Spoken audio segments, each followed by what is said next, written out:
Yes, I have some issues with my computer connection, so I'm using my mobile.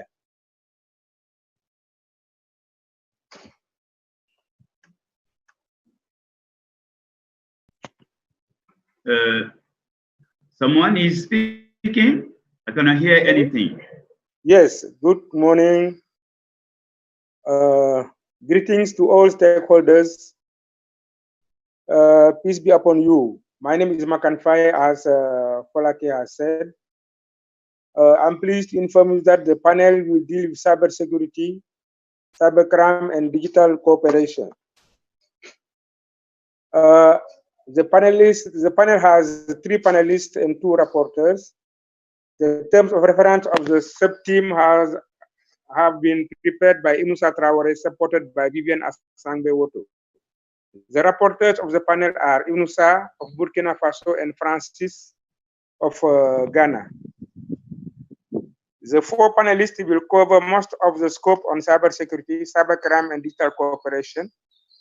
However, the continental framework, which is the Malabo Convention, was not assigned. Hence, I will dwell with it in a nutshell to give you an update. The Malabo Convention was developed by the AUC in cooperation with the UN Economic Commission for Africa as the Convention on Cybersecurity and Personal Data Protection, known as Malabo Convention, which was adopted by the African Union at its 23rd Assembly of Heads of State and Government, held in Malabo in June 2014. It addresses issues of cybercrime, electronic transaction, and personal data protection. Since then, the AUC has organized with REX a series of cybersecurity capacity building workshops to promote cybersecurity culture and build the capacity for the African citizens. Also, given the strategic nature of cybersecurity, the AU Summit adopted in 2018 cybersecurity as a flagship project. And it is in the flagship project where we have a series of AUC experts on cybersecurity. The current status of the Malabo Convention. It has been signed by 14 countries only and ratified by 6.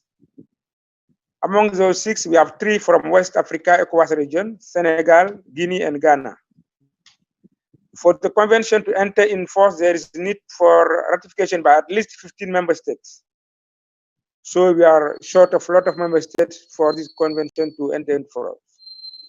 Now I will also talk a bit about the UN Secretary General's high-level panel on digital cooperation, which is global in nature but needs continental as well as regional inputs, as the recommendation from UN Secretary General's high-level panel deal with the whole spectrum of stakeholders and in all continents.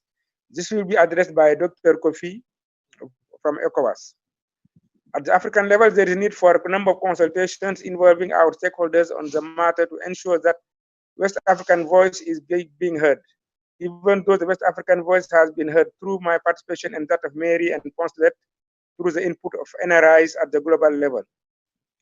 However, we need to pursue an African common position, hence the high value of Dr. KOFFI's intervention on the matter today to lead input from West African IGF. Now, last minute, we had a 4 panel member before, but now we'll have only 3. Because Dr. Papagay, Police Commissioner, Director of the Regional Cybersecurity School, has a last minute empêchement. He just phoned me a few minutes ago and sent me an email. He's not feeling well. The second panelist will be, the first panelist will be Dr. Raphael KOFFI, Acting General Director, Digital Economy at ECOWAS. He will deal with ECOWAS agenda on cybersecurity and the high-level panel on digital cooperation.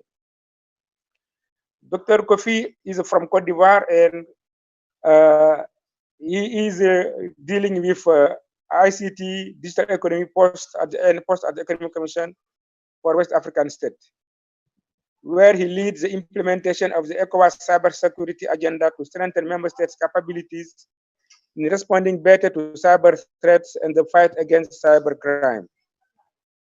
His other responsibilities include coordination and overseeing the deployment of ECOWAS regional broadband network,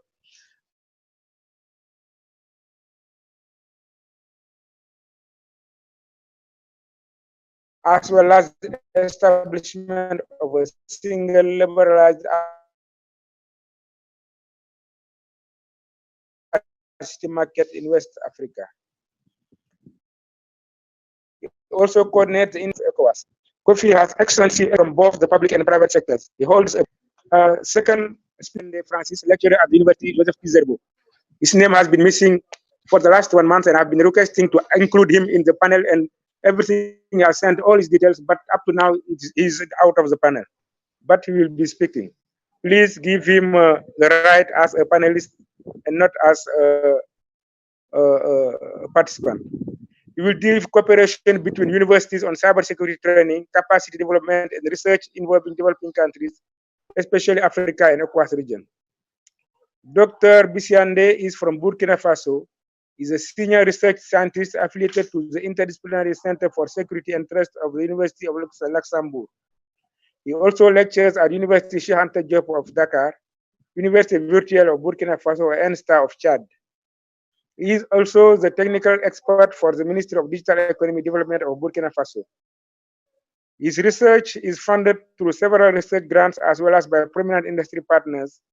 He has published over 70 research papers in computer science. He holds a PhD in journalist Veni Markovski. He is a member of the IGF MAG, the International Governance Forum of the multi-stakeholder advisory group. He will deal with UN deliberations on cybersecurity and cybercrime and how the deliberations impact Africa and especially ECOWAS region. Veni is from Bulgaria. He is an ICANN staff responsible for the relations with the United Nations, the UN agencies in New York, and the permanent missions to the United Nations. He was a CEO in the private sector for over a decade and was also chairman of the Bulgarian President's IT Advisory Council, member of several boards including CPSR, ISOC, and ICANN. Veni is a renowned computer geek whose advice is sought by many international companies. He is a law graduate. Participants, stakeholders, please allow me to give the floor to our first panelist, Dr. Raphael KOFFI. KOFFI, vous avez la parole. Vous avez 7 minutes. Merci. Merci, monsieur le modérateur. Je vais mettre la vidéo, mais si la communication n'est pas bonne, je vais enlever la vidéo et je vais parler sans la vidéo. Est-ce que quelqu'un pourrait me lancer la présentation? L'équipe technique, est-ce que vous pouvez lancer la présentation? Ah, je l'ai envoyé. Folake Sandé. Ok, je vais commencer s'il n'y a pas de projection. Je vais, comme le modérateur l'a annoncé, je vais vous parler de l'agenda de cybersécurité de la CEDEAO et je vais brosser brièvement, disons, la coopération numérique des Nations Unies. Pour rappel, déjà, la CEDEAO a été très sensibilisée très tôt sur les problèmes de la cybersécurité et de la cybercriminalité. Et donc, déjà, en 2010 et 2011, des textes communautaires ont été adoptés, notamment sur la lutte contre la cybersécurité, la cybercriminalité, pardon, les transactions électroniques et la protection des données à caractère personnel, avec l'appui de l'UNECA. Au passage, je voudrais encore remercier le modérateur Makanfal. I wish to thank the moderator, Makanfal. They have been of key assistance in helping us to adopt these community texts. Well, after the adoption of community texts, ECO has decided to go a bit farther in pursuing our cybersecurity agenda. This agenda has two primary focus points: the fight against cybercrime and also improving the cybercrime environment. We have been able to develop an action plan. We have identified legislation as well as relevant policies. We have also begun to manage the criminality aspect of things. Unfortunately, Papagay is not here. He would have been able to go into detail on what we mean by that.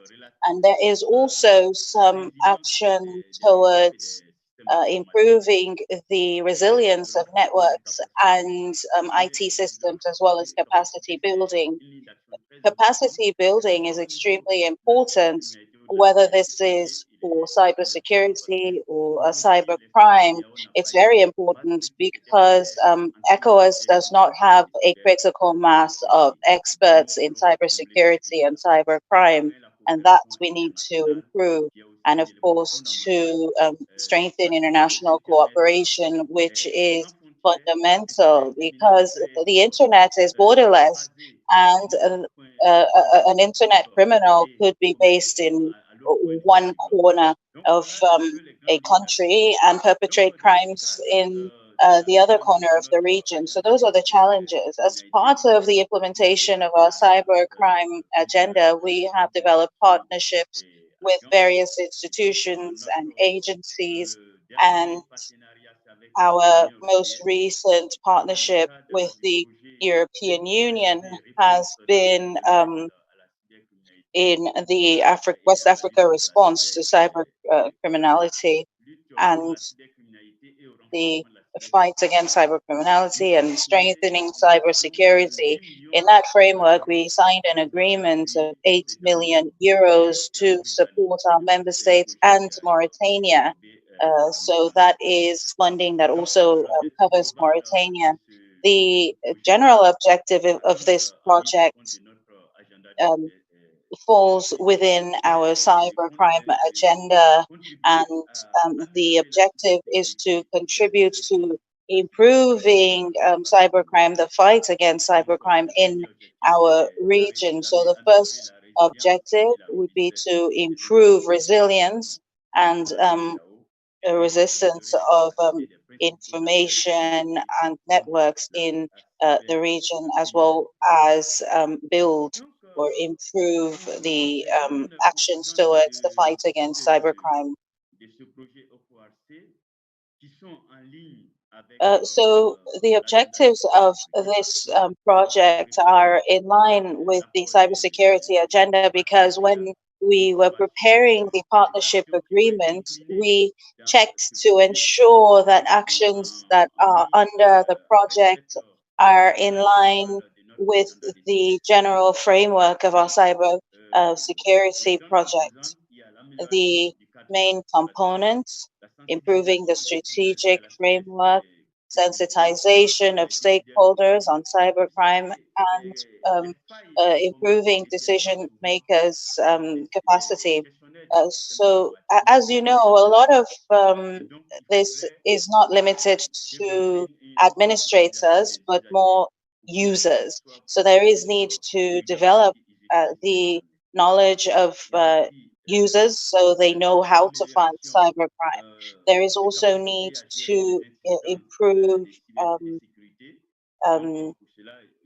capacity to fight against cyber criminality. So here I will talk about what ECOWAS is expecting of this project. For cybercrime, essentially, we're trying to improve the legal framework in the fight against cybercrime. As you know, cybercrime, well, if you think of cybersecurity, that comes first, and then cybercrime.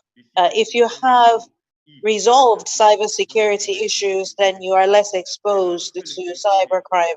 So strengthened cybersecurity means less cybercrime. And so because of that, we have decided to build capacity of investigators, cyber investigators.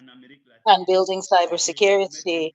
As I said, internet is borderless, so you could be in Latin America perpetrating crimes in West Africa.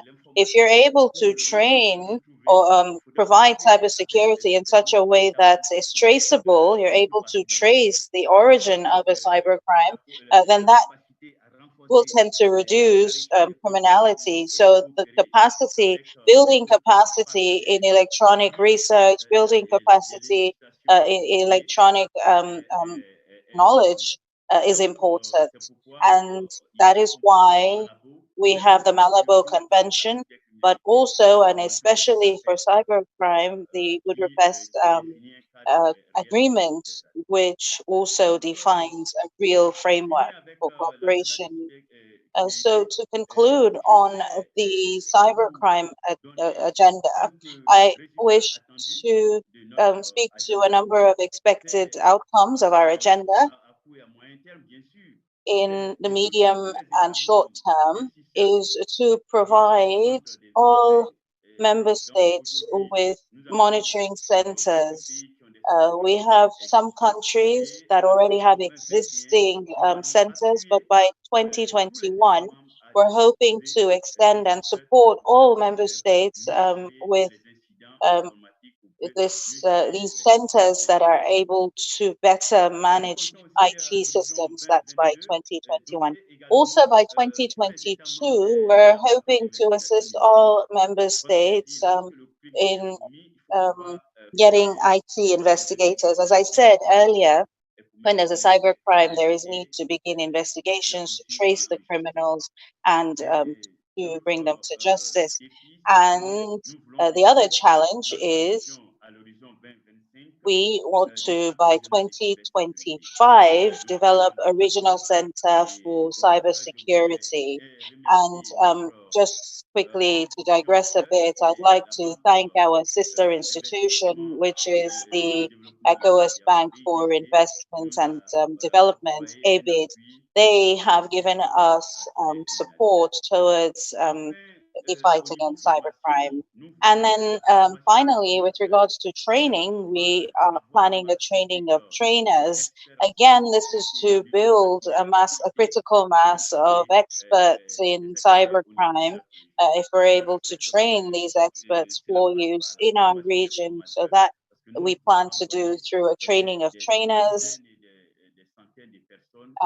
because we feel that by training tens of hundreds, if possible, of persons, experts in cybercrime, that would certainly make a difference.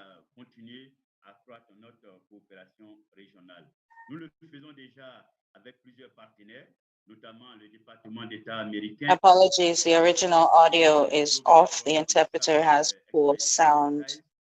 The original audio is off. The interpreter has poor sound.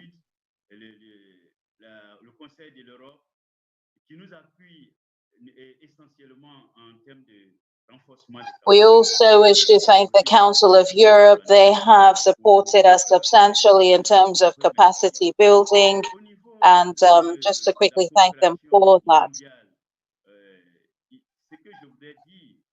With regards to global cooperation, as the moderator had earlier said, I will begin by citing the Secretary General of the United Nations. He said, we have a collective responsibility to provide direction on this technology. He's referring to IT, of course, to maximize advantages and minimize negative consequences. We all know that ICT in general and the internet in particular provides the support that cannot be overstated. We all know how useful the internet is for us, especially with the advent of COVID. We've been able to continue to work, not physically, but we were able to continue to communicate, to implement our activities like nothing happened. Unfortunately, many internet users use this technology negatively. So what the Secretary General is saying is that we need to work together. We need to brainstorm together. There is need for a holistic approach and to deal with this responsibly so that IT and in particular the internet is not used negatively. It is based on that working with the high level group of the United Nations and the roundtable of experts, a roadmap was adopted, a roadmap with 8 lines of action, which I will list. I will not go in detail. Let me just summarize them. We could always go into detail a bit later. Obviously, we don't have that much time. But the first action is to, by 2020, to secure connectivity and provide access. So that means that by 2021, that everyone should have access to internet. And then infrastructure is developing in our region. We have several submarine cables in our region to connect it to the international network. We've already begun to do that, and now there's need to entirely interconnect our member states and encourage private investors to develop broadband, both in the cities and also in the villages and the isolated areas. There is need to promote public assets, develop software that can be used by the wide public. We have to ensure access to all, including the most vulnerable. Last year, we adopted a policy on accessibility for disabled persons, and that is part of digital inclusion that we're talking about. If some of our citizens, if some persons in the world are denied access to the internet, we would not have succeeded. But we want to achieve a situation where all have access. There is also need to build digital capacity, and you can never say that enough. Without the necessary capacity, we cannot succeed. And there's also ensuring human rights in the use of IT. It means that the internet should respect rights. All citizens should have access to the internet as and when they wish. They should be able to use it as and when they wish. Of course, we know within the limits of rightful freedoms. We have to ensure that our region is going towards in artificial intelligence, as with the rest of the world. The rest of the world is now using artificial intelligence, and we have to get on board with that. And of course, cyber criminals do the same. We also need to promote cybersecurity. If citizens, if people are not safe, if they don't trust the tools that are being made available to them, then obviously they cannot use them. They wouldn't want to use them. If they realize that they are carrying out medical consultations, for example. I'm consulting my doctor online, but I'm afraid that my medical data will be hacked into. Of course, I would no longer consult online. But if we can assure people that their data is safe, then of course they would be happy to use it. We extend this to the big cities, the villages, the hinterlands, and it might even be possible for a midwife to assist a birth in the right conditions. But you have to ensure that the data and the individuals are protected, and also digital cooperation. digital cooperation is always important because we cannot function in isolation. It is only by cooperating, by uniting forces that we can succeed.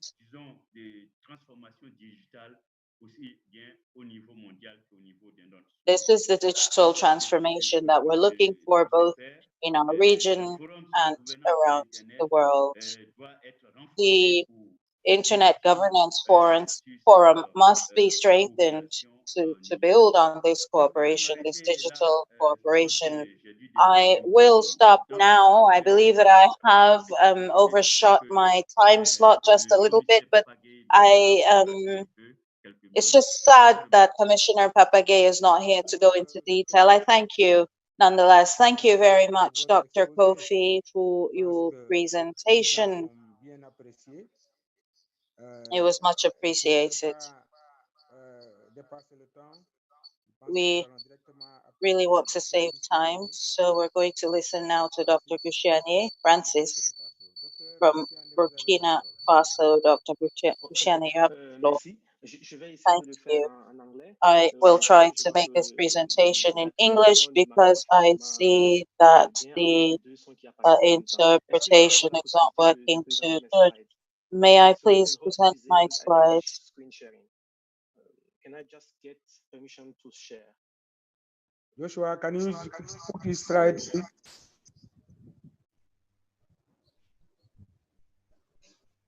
Or you allow him to share? Yeah.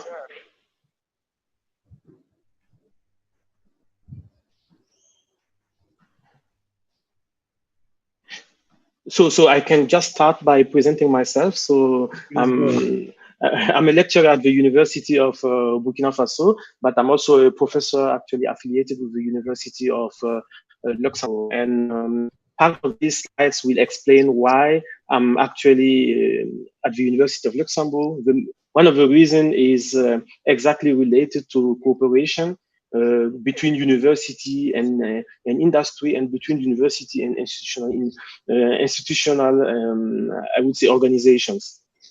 So I think one of the things that we often fail to do very well in Africa is to take into account that the universities that we have today will actually reflect today what will be our society tomorrow. And I still don't have the sharing rights.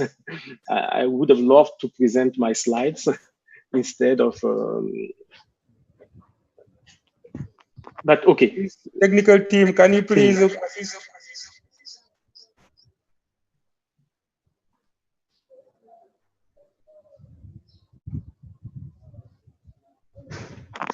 Sorry, sir, you can share your slide.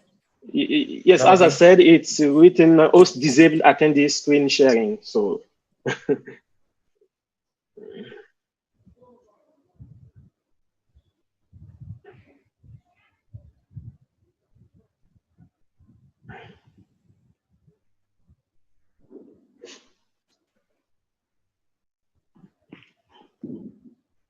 You can share your slide now, sir. Yes, now it's okay. Good. Thank you. Thank you very much.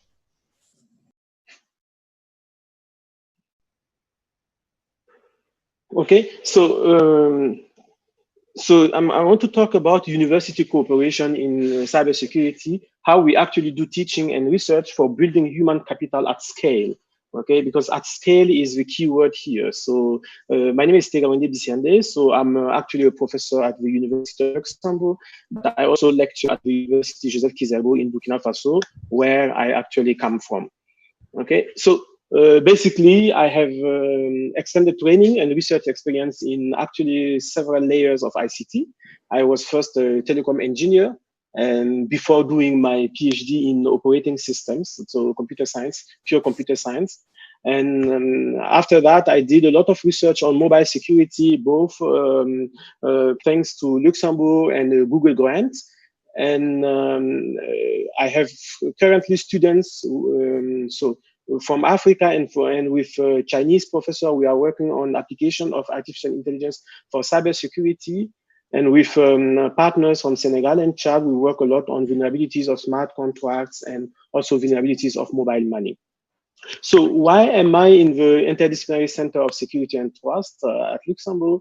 It's because this is a key example of a research institution, academic research institution, that tries to do research with industry partners and also government offices to help the Luxembourg economy and also and beyond European economy and even economies worldwide to deal with cybersecurity, IT security. Basically, and it's been working very, very well. So when I was asked actually to do this, to talk about cybersecurity and university cooperation, all I had to do was just try to Google, you know, what are the university curricula that exist in cybersecurity in the ECOWAS. If you Google for Burkina Faso, if you Google for Senegal, if you Google for Mali, if you Google anyway, you will not see that many entries. And yet we are all talking a lot about cybersecurity. And so my fear is that it would look like we are talking about cybersecurity, but we are not doing the fundamentals for cybersecurity. And this fundamental is, let's go back to school and train people from the ground up. Okay. And in 2020, I was very much surprised to see that there has been many new cybersecurity curricula that appeared, because I've been following this closely. Just in Burkina Faso, there are 3 new schools that started master in cybersecurity. In Senegal, in cooperation with the University of Luxembourg, we opened one. In Chad, the same. And I also saw that there are 2 in Ghana that opened last year and this year. So I'm very much happy. The problem that I'm wondering, and because I discussed with people from there, is where are the teachers? Who are the professors to teach in the cybersecurity curricula? So this is a big problem that we need to solve. And so why is it important that we do university cooperation? It's because we don't have enough capacity. I mean, capacity to train the trainers, as the previous speaker said, we need to train the trainers. And so for that, we need to mutualize capacities.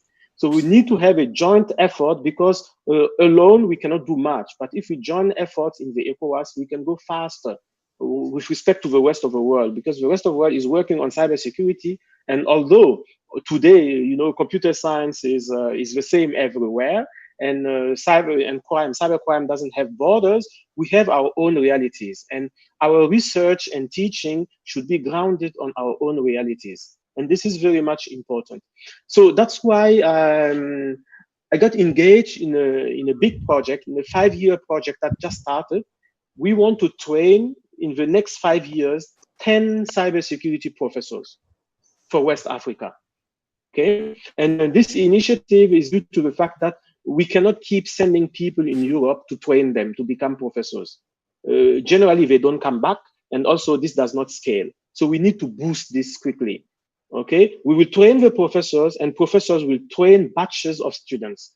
This will also, during these 5 years, we will also have the opportunity to do co-supervision, meaning that even professors currently in other fields of computer science in West Africa can actually try to change their topic by helping professors from the West in co-supervision. Okay, this is very much interesting. This project has already started. We have 2 PhD students who already started this year on the pipe. They should be on the market for West Africa in 3 years. And by the end of the 5 years, we will get the 10 professors that we need. Currently, if you count, at least in French-speaking countries, we cannot count 10 professors. So this will have a leapfrog effect, that we will have 10 professors in cybersecurity in the next 5 years. The next initiative that I also found very interesting is the one that tries to link up virtual universities. If you take Chad and Burkina Faso, have just launched a master in cybersecurity actually in the Sahel. This is very nice because it's an online master degree in cybersecurity, a joint effort between 2 universities from 2 different countries across the Sahel. And this can actually be very good for the West. Okay, So I would like to stop here because I'm more expecting that we have a lot of questions about what to do. And I'm also calling for ECOWAS agency and the previous panelist, Dr. KOFFI, to not forget universities. In whatever you are doing, just remember that tomorrow's societies will look like our universities today. So in capacity building, it's good to have some one-shot training and these kind of things, but it will be even great if we can build from the ground up. You know, go to universities and try to train batch of people who understand, you know, how to solve cybersecurity issues. And this will be actually a great contribution. And we look forward to doing this with all of you and with everyone who is interested in capacity building at scale. Thank you very much. Thank you, Dr. Bissyandé. Now we will give the floor to Vince. Veni Markovski. Vince, are you available? I hope so. Welcome. Can you hear me? Okay. Thank you. I was already presented. I'm the ICANN Vice President for UN Engagement. I'm based in New York City, in the United States, and I'm originally from Bulgaria. And I have been working for ICANN in this capacity in the last 5 years. And first of all, thank you for the invitation. It's a fascinating group of people and a great initiative of the West African IGF and being on the MAG, on the multi-stakeholder advisory group of the IGF. I've seen the activity of many people from the region within the broader discussions on internet governance. What we are doing, what ICANN is doing at the United Nations with regards to cybersecurity and cybercrime, this is mainly monitoring the discussions that are taking place at the United Nations. And this year, there are 3 separate cyber-related processes underway at the United Nations General Assembly. There is the group of governmental experts, there is the open-ended working group on cybersecurity, and then there is the open-ended ad hoc committee of experts, which will start its work next month. The first 2 groups are working in the field of cybersecurity. The last group is going to be drafting a new cybercrime convention. Those 3 groups are working in parallel. This is a unique situation. Usually the United Nations have had in the past only 1 group, the group of governmental experts. And this year there are 3.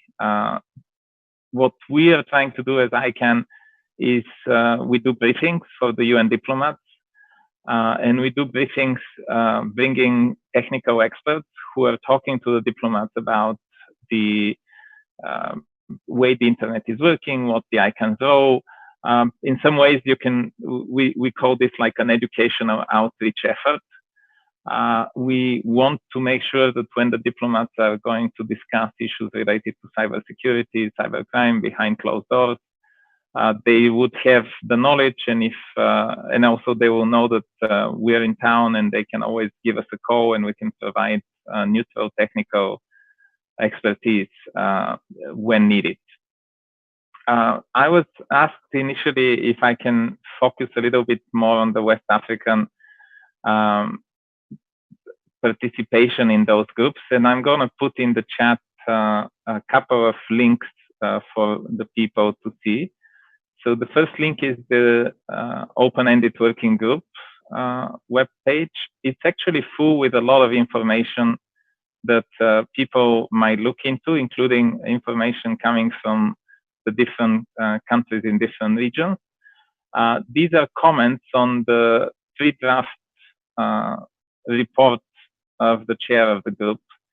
And for those of you who are not familiar with the UN processes, it may sound a little bit too complicated, but basically there is a pre-draft which is being discussed and will continue to be discussed until the end of the year. And then early next year, the chair of the open-ended working group will publish a zero draft report, which then will become the final report of the group.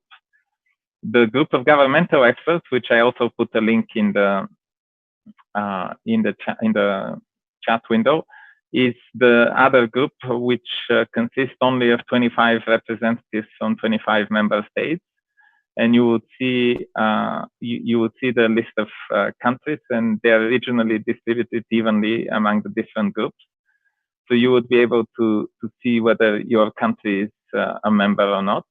The open-ended working group is actually consists of all 193 member states of the United Nations. And the last thing which I will put, the last link which I will put, is actually a paper that ICANN prepared earlier this year. We published it at the end of February. And it's actually a description of what is happening currently at the United Nations with regards to cybersecurity and cybercrime. The United Nations has become more and more involved in these discussions. So I highly recommend that people who are interested in this area continue to follow the discussions there to the extent possible. The way to do that is either through the national delegations to the UN.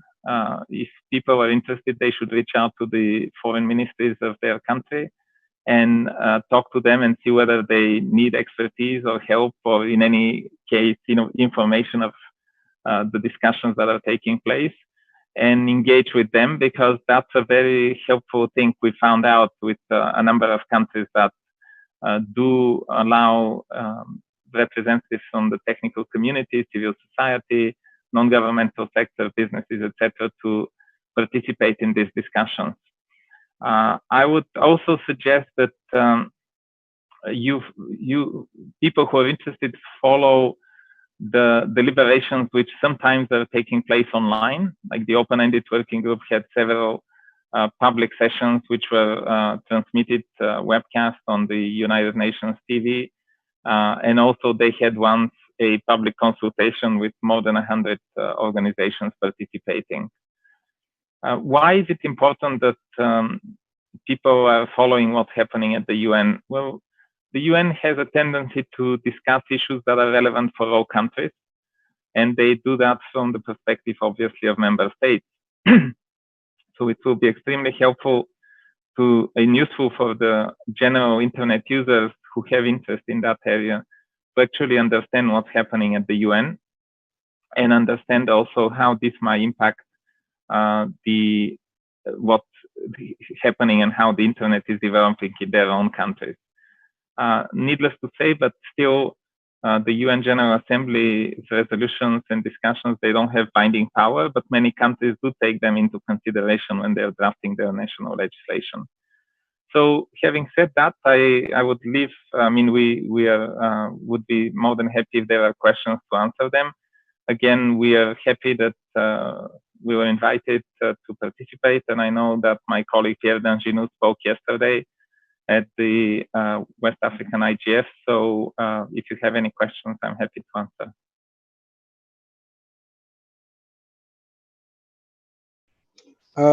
Thank you very much, Veni. Now, colleagues, we have 15 minutes for the discussions, the questions especially. Doing a bit of small summary. Dr. KOFFI has spoken about the ambitious ECOWAS program on cybersecurity, which needs full involvement of member states and stakeholders. He spoke also about the UN Secretary General's recommendation and how it impacts the continent and ECOWAS. Dr. Bissyandé presented cooperation process in cybersecurity capacity building and made a plea for mass training of cyber experts. He also stressed the involvement of ECOWAS. Veni underlined the work by expert groups in the UN, capacity building, and especially also awareness raising for the diplomats who are there, for them to be able to support, to understand what is going on there and support the activity of cyber experts. He provided a link with ECOWAS member states' involvement in the work of those groups and advised participation of countries via the delegation at the UN. So the floor is open now for brief comment and question, because you want to use full time. Please be brief and concise to enable us to move forward. The floor is open. Falake, please assist me in directing this question. Thank you. All right, there's a question for Dr. KOFFI, and Hervé from Togo is asking about Dr. KOFFI speaking about national certs.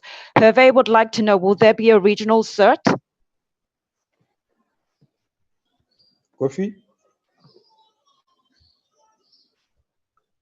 Raphael, you have the floor.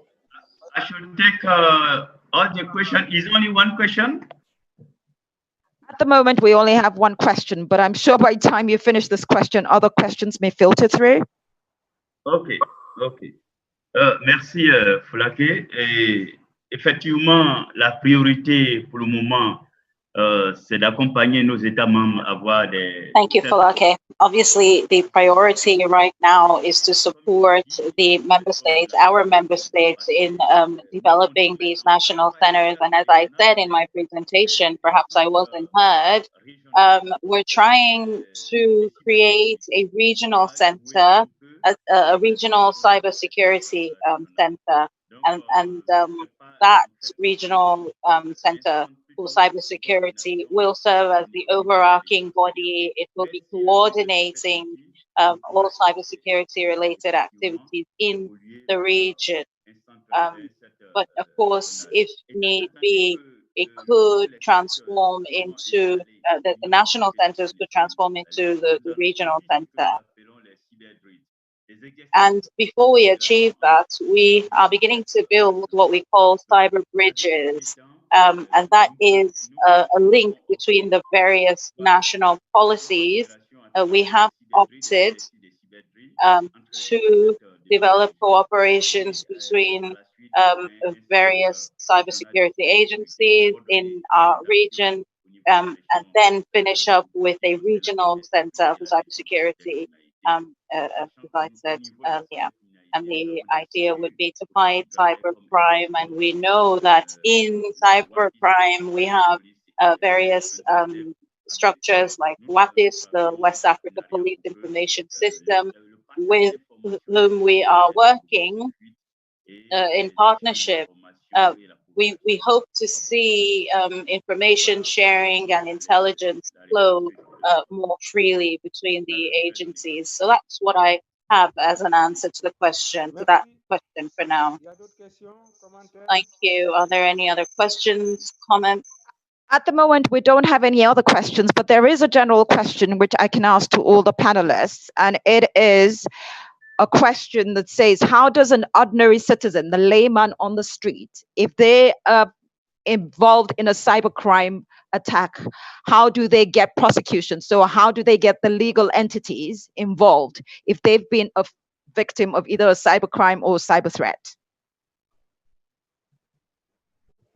Je pense que dans tous les États membres, il y a une procédure de saisine. All member states have a legal procedure that they follow, whether it's in the physical world or the virtual world. When you are a victim of a crime, you file. And so in this particular case, we have specific structures at national level that you can approach, and they will conduct their investigation. We have the forensic investigators, which we're training in cybersecurity. They're trained for that. So you approach them, you approach the specific structure at member state level, and they take it from there. They begin their investigations. Now, that's what I could say really for now, but also to make a quick comment on what my colleague panelist at the University of Luxembourg said. Don't leave the universities behind. Indeed, we have not left the universities behind. In fact, we are currently identifying possible institutions that are able to support us in the training of trainers. We have identified the Dakar Center for Cybersecurity. Commissioner Pat Gay, if he were here, he would have been able to talk about that center in Dakar. We are also targeting a training for forensic officers.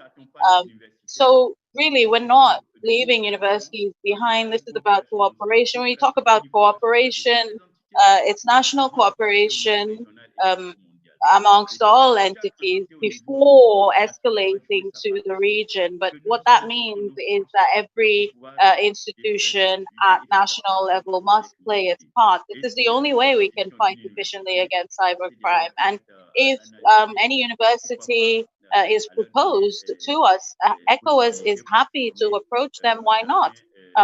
To give them the option to train certain trainers in cybersecurity, the fight against cybersecurity. Thank you. Dr. Bissyandé, vous avez un mot à ajouter? Oui, donc, je ne sais pas s'il faut le faire en anglais ou en français, mais je vais répondre en français. Je suis très satisfait et très heureux d'entendre ce que Dr. KOFFI vient de dire. Je veux juste apporter une petite nuance, en fait. Donc, au fait que, par exemple, les collaborations que vous menez pour la formation des formateurs au niveau, par exemple... Just to quickly qualify the types of training of trainers that you offer, for example, at the Dakar Center with all the investigator, I think that's not what I'm thinking about. I'm thinking more about something broader than the forensic officers. I'm talking about students here. I'm talking about really expanding it because you have thousands and thousands of people using IT systems. And if you approach the student, for instance, several universities have up to over 10,000 students. So if you can approach these students, if you can include in the curriculum, call it awareness, cybersecurity awareness, for example, then you're beginning to infuse the culture, the cybersecurity culture into the education system from the foundations rather than doing it from the top to the bottom. And I think that's what is done in other countries. In the United States, for example, you go to the universities, it's a bottoms-up approach. So where you start with the students, and I think with this approach, within 5 to 10 years, more people are more aware. So that's what I was, what I had in mind. About what to do if a layman actually is actually victim of some cybercrime. True, you should report the cybercrime so that the police can take action. But I would think that the first thing to do is to report it so that your fellow man actually doesn't, fall under the same crime.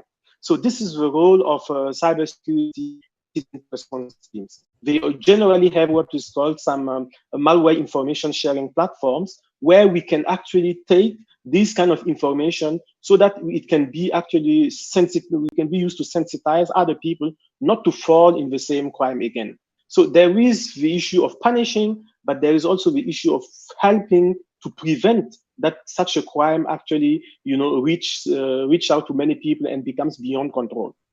Yeah.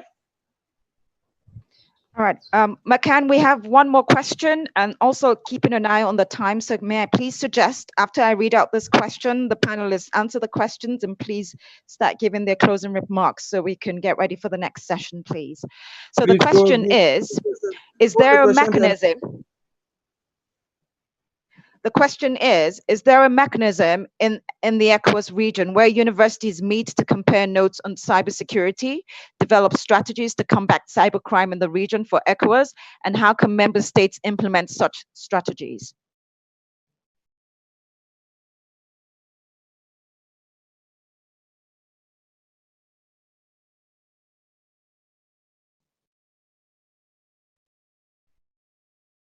Did everybody hear the question?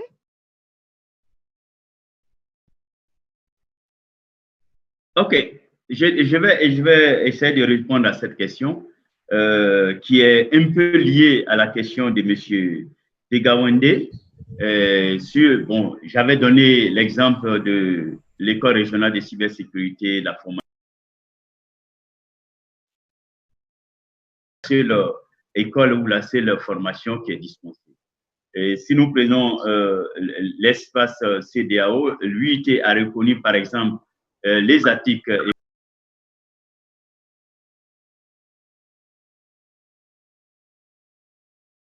comme un centre d'excellence en cybersécurité. Donc, il donne des formations en cybersécurité.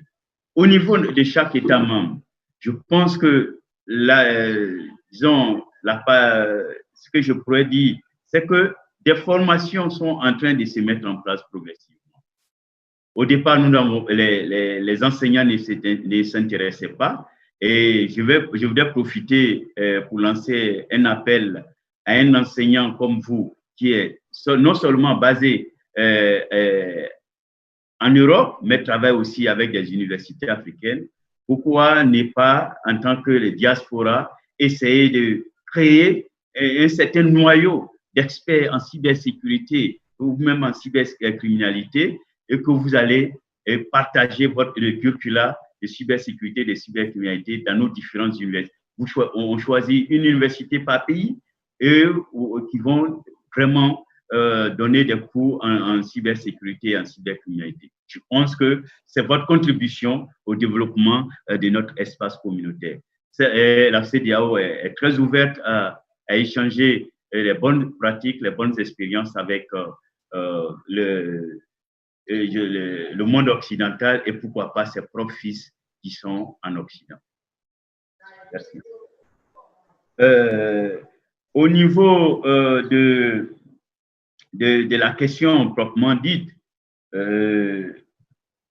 nous n'avons pas encore mis des mécanismes en place, mais ce sont des réflexions qui sont en cours, qui vont faire que nous allons, dans le cadre des projets que nous sommes en train de mener, essayer de développer peut-être un curricula que nous pouvons valider avec certains pays, certains experts, et pourquoi pas mettre à la disposition des États membres. Mais encore, il faudrait-il avoir des experts pour donner la formation idoine qu'il faut à nos jeunes frères et nos jeunes sœurs. Voilà ce que je peux dire en ce moment. Merci. So I would just like to say that it's really great, and I'm really happy to have been here and to have met many people who can actually get me on board or get us on board or get on board to the initiatives that we are doing. And we have such an initiative actually that you just mentioned about building up standard curricula that can be deployed on the go in many universities. We have tried already in Senegal, we have done in Burkina Faso and in Chad, and I hope we can do it with the support of CDAO. We can make it even stronger. For the question about the best practices, there are lots of things online already about practices, but it's true that it would be nice if a community in West Africa could actually try thinking about best practices that reflect the constraints and the context of the ECOWAS. It would be nice. And best practices can exist in many things. There is obviously cybercrime, but there are also best practices on how to train for cybersecurity or how to train, for forensics for cybercrime, these kind of things.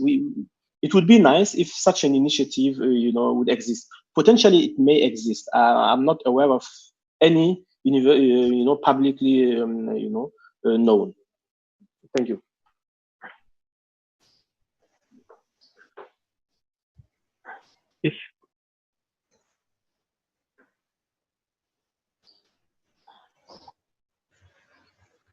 If I can say also towards the end, couple of sentences. It is during those discussions at the UN on cybersecurity and cybercrime, it is extremely important that you urge your countries and representatives to be actively engaged and involved, and provide people who participate at the West African IGF, provide advice, expertise, help of any kind to the national government, so that they're more interested and prepared to participate in these discussions. Because if the internet users, if the professionals, the experts, the university professors, and what I'm hearing is amazing what you're doing, are involved, then the diplomats will be better informed, and they will be able to participate in these discussions with better knowledge and fuller knowledge of the way the internet is running, and taking into considerations the West African perspective.